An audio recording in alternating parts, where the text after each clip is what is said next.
आमर जो जिनस आम ये बंद करदे माननीय मुख्यमंत्री सहित कथा हेबी से पश्चिमबंग भर कथा हूँ जब से भल व्यवहार करेनि जब से आमको बाछंद करने चाहिए आम बाछंद करवा टिट फॉर टेट। दीर्घ 4 दिन धरी पश्चिमबंग ओडिशा को आलू दवा बंद करदेवा फल बर्तमान राज्य में आलू संकट देखा दी विशेषकर बालेश्वर भद्रक मयूरभंज केउंझर ता सहित राजधानी भुवनेश्वर समेत अनेक जगह आलू न पाई ग्राहक हंतसंत होती ए कथा बालेश्वर सांसद जानिले एवं तुरंत आसी ए विषय जिलापाल सहित आलोचना कर आलू कहीं बंद है एवं केबे स्वाभाविक हम पश्चिमबंग ओडिशा को आलू आसवा से नहीं आम अधिक आलोचना करें आम सहित अच्छा सांसद प्रताप चंद्र षडंगी सर आम देखु दीर्घ 4 दिन है बर्तमान गोटे पश्चिमबंग जेहेतु आलू बंद कर गोटे आलू संकट देखा जो मैंने साधारण खाउटी मैंने अच्छा से हंतसंत होती आपड़ आज आम देखिलु शुणिलु कि आप जिलापाल सहित आलोचना कर पश्चिमबंग कहीं आलू बंद कर स्वाभाविक स्थिति केबे फेर। नमस्कार।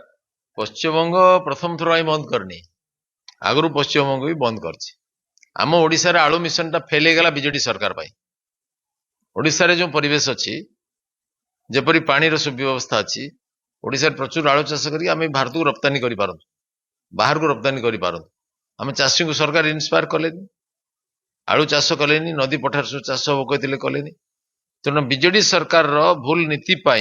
आज ओडिशा रे आलूर क्राइसिस आम नुआ सरकार आम ओडिशा को आलू आत्मनिर्भर करने लगे यही सरकार समय ओडिशा 25 वर्ष भितर भी कौन टार्गेट हासिल कर पारा आज भी आलू पनीपरिया तैलबीज डाली माछ मांस अंडा क्षीर फल पनीपरिया सबुरे आम अन्य राज्य पर निर्भरशील अच्छु पश्चिमबंग यहपरी बदमाशी बराबर कर चैलेंज को टेकअप करने कथा किंतु पश्चिमबंग को भी आम एठू बहुत जिनस जाऊँ माछ बंद करदे आमर जो जिनस आम ये बंद करदे माननीय मुख्यमंत्री सहित कथा हेबी से पश्चिमबंग भर कथा हूँ जब से भल व्यवहार करेनि जब से आमको बाछंद करने चाहिए आम बाछंद करवा टिट फॉर टेट। बाकी आम जिले में सारा राज्य रे आलूर दर केमती नियंत्रित हम तापाई भी उपाय अवलंबन करा पड़ो प्रथम कृत्रिम भाव में जो मैंने दर वृद्धि कराउछन्ति होर्डिंग करी आगे से चढ़ऊ करी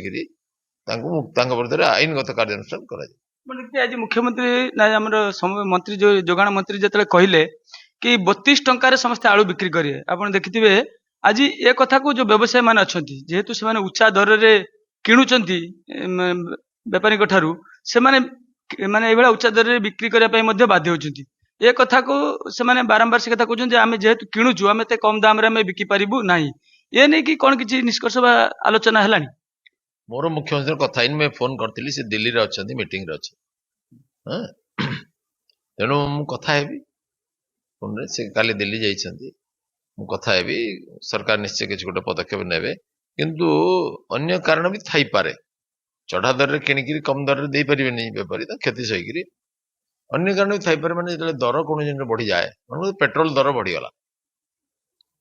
पेट्रोल जी स्टॉक रखी अल्प पैसा किनी से कौन से अल्प पैसा बिकुची दर बढ़ीगला फायदा नौ सेमती कृत्रिम भाव में दर बढ़ाती भी लोक मैंने स्टोरेज करदे ना कहीकि दर बढ़िया करते आप जिलापाल सहित आलोचना कले प्रकृत में आलू बर्तमान किसी ओडिशा भितर को आसी सेपटे आलू तो छड़ा जाऊनी ये आलू जो आसला ओडिशा भितर को केमिति आसला पहुंच पार से नहीं कि आलोचना आलू छाड़ू ना तेणु चोरा बाटर जी आणुंट छाड़वा निष्पत्ति कलु बृहत्तर जनस्वार्थ दृष्टि जो मैंने ओडिशा को आणवे पश्चिमबंग सरकार अनुमति नाक आमको दरकार नहीं जी आम स्वागत कर चढ़ा दर बिकी पारे चढ़ा दर बिकी पारे आज भी आम देखिलु मुख्यमंत्री निजे दिल्ली जाइछन्ति सेठी भी पश्चिमबंग मुख्यमंत्री आसीथिले तांको सहित किछि आलोचना हेछि आलू जानि नै पर्यंत करथाई पारंती गोटे बर्निंग प्रॉब्लम अछि करथाई पारंती आज आपण जिलापाल सहित आलोचना करथिले आलू को नेकी जेहेतु आपण दिल्ली थिले आसिक पहुंची के विषय आलोचना मध्ये करिछन हम सुनलु तो प्रकृत रे जिलापाल सहित कोन आलोचना हला आपण सहित आलोचना हला जे आलू समस्या जो बढ़ुची बर्तमान तो बढ़ी आहरी बढ़ो जदि पश्चिमबंग रे बंद प्रक्रिया जारी रहे दर हो बढ़ो बर्तमान तो 35 टका आलू मिलूँ तेणु मु कहली जे दर को नियंत्रण केमती करा সুতরাং ଯିଏ ପଶ୍ଚିମବଙ୍ଗରୁ ଆସୁଛି ତାଙ୍କ ସରକାର ଅନୁମତି ଆମକୁ ଦରକାର ନାହିଁ, ତାଙ୍କ ବେପାରୀକୁ ଦରକାର। ଯିଏ ତାର କୌଣସି ବାଟରେ ଆସିଲା ଆମେ ତାକୁ ଅଟକେଇ ପାରିବୁନି, ଆମେ ଓଡ଼ିଶାର ସ୍ୱାର୍ଥ ଦୃଷ୍ଟିରୁ ତାଙ୍କୁ ସ୍ୱାଗତ କରିବୁ। ଦ୍ୱିତୀୟ କଥା ହେଲା ଯୋଉମାନେ ହୋର୍ଡିଂସ୍ କରିଛନ୍ତି ଲୁଚେଇକି ରଖିଛନ୍ତି ତାକୁ ଚଢଉ କରିକି କାର୍ଯ୍ୟାନୁଷ୍ଠାନ କରାଯିବ।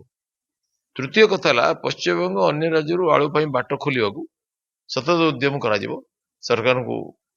ଲେଖାଯିବ, ଅନ୍ୟାନ୍ୟ କାମ କରାଯିବ। ମୁଖ୍ୟମନ୍ତ୍ରୀଙ୍କ ସହିତ କଥା ହେବି, ଯେତେବେଳେ ସେ ଫୋନ ଉଠେଇବେ କଥା ହେବେ। କେବେ ସ୍ୱାଭାବିକ ହବ ଏ ଆଳୁ ଆସିବା? ମୁଁ ତ ଭବିଷ୍ୟ ବକ୍ତା ନୁହେଁ, ପରିସ୍ଥିତିର ବିଶ୍ଳେଷଣ କରିକିରି ମୋ ଅନୁମାନ କରିକି ଯାହା କହୁଛି। ସେଥିପାଇଁ ଆମେ ଖୁବ୍ ଶୀଘ୍ର ଆକୁ କେମିତି ଏ ସମସ୍ୟା ତୁଟିବ ସେ ପାଇଁ ଆମ ସରକାର ଉଦ୍ୟମ କରନ୍ତୁ, ଏ ବିଷୟରେ ମୁଁ ସରକାରଙ୍କ ସହିତ କଥା ହେବି। ଆପଣ ଶୁଣିଥିଲେ ଯେ ଦେଖୁଥିଲେ କି ଯୋଉଭଳି ଭାବେ ପଶ୍ଚିମବଙ୍ଗ ଆଳୁ ବନ୍ଦ କରିଦେଇଛି, ଯାହା ଫଳରେ କି ଓଡ଼ିଶାରେ ଯୋଉ ଖାଉଟି ମାନେ ଅଛନ୍ତି ସେମାନେ ହନ୍ତସନ୍ତ ହେଉଛନ୍ତି, ଉଚ୍ଚା ଦରରେ କିଣିବା ପାଇଁ ବାଧ୍ୟ ହେଉଛନ୍ତି। କିନ୍ତୁ ଆପଣ ଦେଖୁଥିଲେ ସାଂସଦ କହୁଥିଲେ ଏ ନେଇକି ସେ ଜିଲ୍ଲାପାଳଙ୍କ ସହିତ ଆଲୋଚନା କରିଛନ୍ତି ଏବଂ ପରବର୍ତ୍ତୀ ସମୟରେ ମୁଖ୍ୟମନ୍ତ୍ରୀଙ୍କ ସହିତ ଆଲୋଚନା କରିବେ। ଯଦି ଆବଶ୍ୟକ ପଡିବ ଯାହା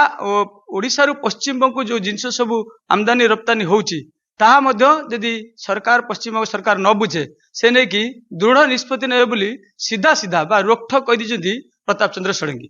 ବାଲେଶ୍ୱରରୁ କ୍ୟାମେରା ପର୍ସନ ଅବିନାଶ ଠାକୁରଙ୍କ ସହ ପ୍ରକାଶ ମହାନ୍ତି, ଓଟିଭି।